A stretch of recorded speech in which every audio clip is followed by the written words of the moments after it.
Mike, congratulations on extending your contract with Solihull Elite Academy. How proud are you to extend your tenure with the football club?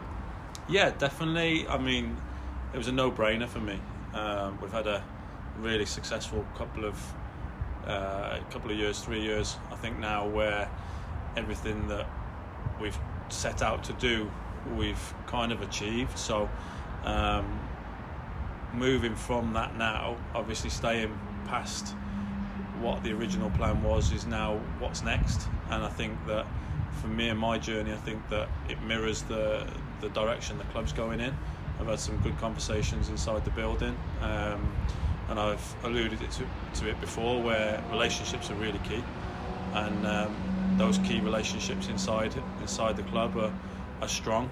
That's why we're seeing success. So for me, it's a real positive move that the club are still, very, very much driving forward youth development at the football club, and they see it as a massive part of the future of the football club. Regardless of where they are, we could be sat here in August in the Football League, and that really changes. And I want to see that transition from the club, from non-league into the Football League, and I want to drive that as well. So that excites me. So yeah, really, really proud.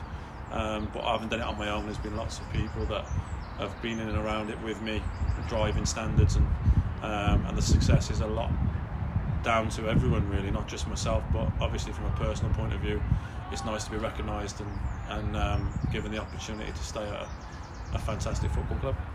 And since your arrival in 2021, you've had a lot of achievements, but what would you say is your proudest achievement so far?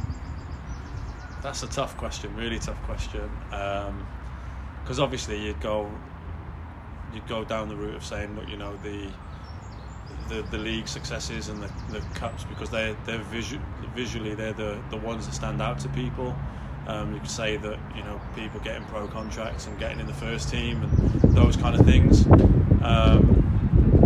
but I think it's other things for me that like, as we've had plenty of conversations about, I'm very keen on making people better, and that's not measurable. So I think it's probably the things that aren't measurable are the things that I'm really pleased with most. Things that I send players out to kind of step 2, step 3, step 4, step 5, whatever level they're at that point, and then the feedback I get from managers and other environments where they go, he's a really good lad, he's hard working, his energy's great, all the things that we've been trying to implement over a couple of seasons to make sure they're ready to cope with the demands of the game at our environment, but also elsewhere. So I think yeah, it's easy to talk about the big things, the things everyone can see, but inside the building, the minor nuances that have major impacts on people's careers and the success on the programme. And you've just touched on it there. And how sort of important is it that at the football club Solihull is that we develop young players, get them out on loan or get them involved with first team, and what is the sort of successes we see from that? Really important. I think that's where a lot of programmes fall short. I think because they don't think about the period between 18 and 21. We've got all the stats, we've talked about it before, that there's not many clubs that can boast first team players at 18, 19.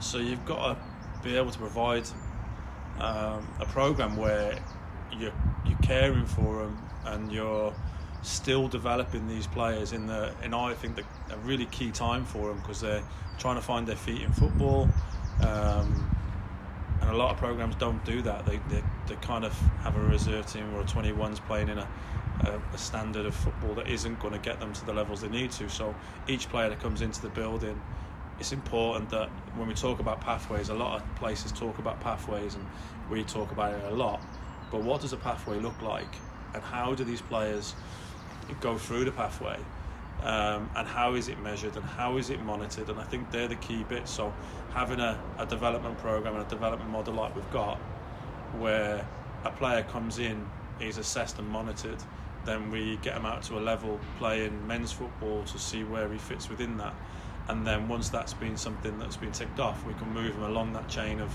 maybe step 5 where they've gone out, at step 6 then to step 4, step 3.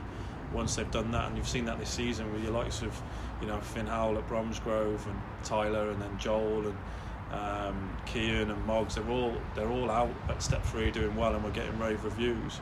That just tells us they're getting closer to where they can be a first team player at this club. And why is it important? It's because we've got homegrown players that have been with us for, they've been with us now. This is their 3rd season with us. Like you look at the first team, how different it is from last year.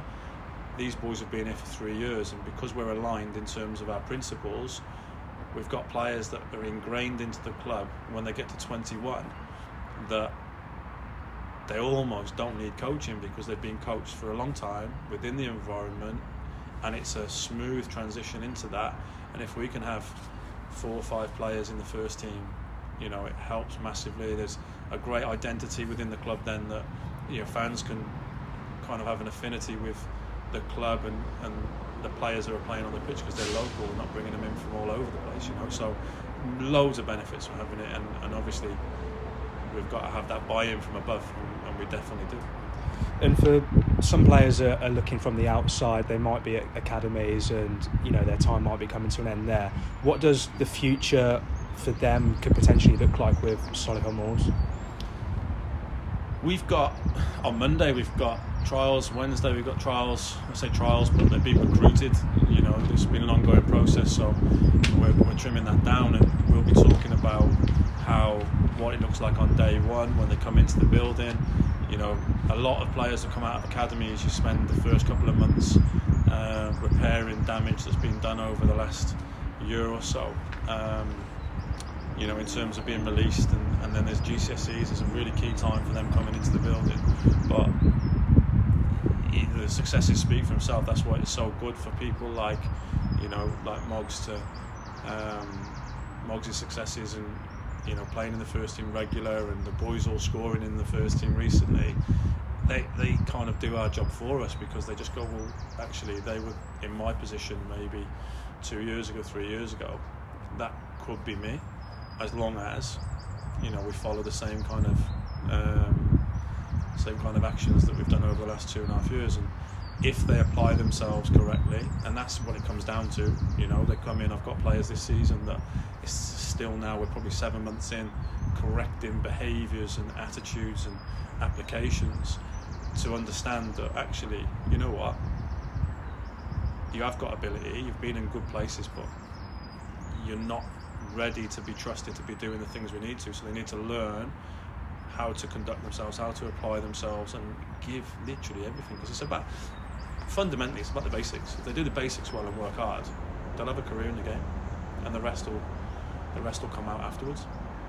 And in terms of personal goals for yourself, obviously you've achieved a lot so far. Looking forward, what do you want to set out and achieve? More success here. So I'd love to oversee, like the gaffer's done a great job, and at the moment obviously we're looking strong in the playoffs, and we've got to continue that. And if the club go up, we've prepared everything for the EPPP, so that'll be a massive step forward for the football club and for our youth development programme. So hopefully, I can't control that. That's out of my hands. That's down to the first team, and I've every confidence that they'll get there. We hit the post before when we were in the final against Grimsby, and we were unlucky, but we were ready for it then as well.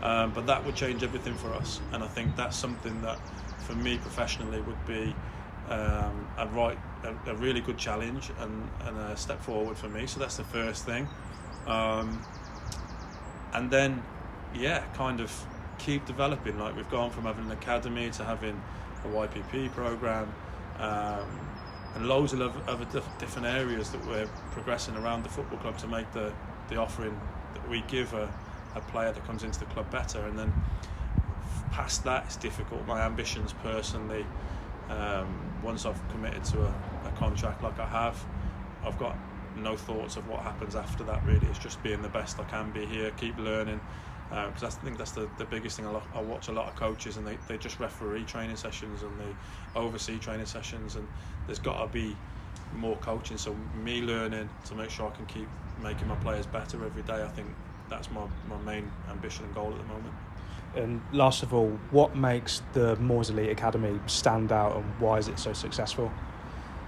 I think the main thing is relationships. I think, like, you know, I talk about this a lot, you know, 360 relationship. So, you know, you need to get the buy-in from everybody and everybody be on the same page. And I know it's a bit of a cliche, but, you know, if I want a player if I'm going to give that player information as to what makes him better and how to get to where he wants to get to, he has to take that on. I can't physically do that for him, so they have to drive themselves. So that's the first relationship that's really important, and they're not interested in what you know until they know that you care.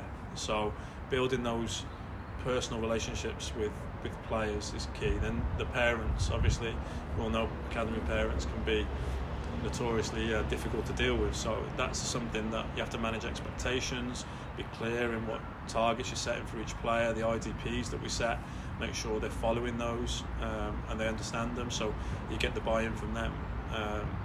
And I think sometimes honesty is a real important part of that, because if they know exactly where they're at and you're honest with them, there's never a comeback. And then you need relationships inside the building, like I've got, you know, Richard Blackmore's been outstanding with the projects that we're running, and somebody I can lean on, and he's driven the projects really well. The gaffer, since coming in, has bought into it massively. He's given them opportunities. Wardy, same thing. You know, Daryl, the board, they're all just going in the same direction. If those relationships are non-existent, then we don't have the success we've had, or it's a lot slower. So having everyone in a connected environment is really, really key, and I'm grateful to have that. That's one of the reasons why I've decided that I want to stay here and progress everything along. So yeah, I'd say relationships are the main reason. That's what makes us stand out, is that we go a little bit extra, and I'm not easy to work with, because I drive them every single day, and I do people's heads in because I want things done right. And to be fair, I haven't had to argue too much with that, you know. So I think, again, that's something that makes us stand out. Mike, thank you for your time.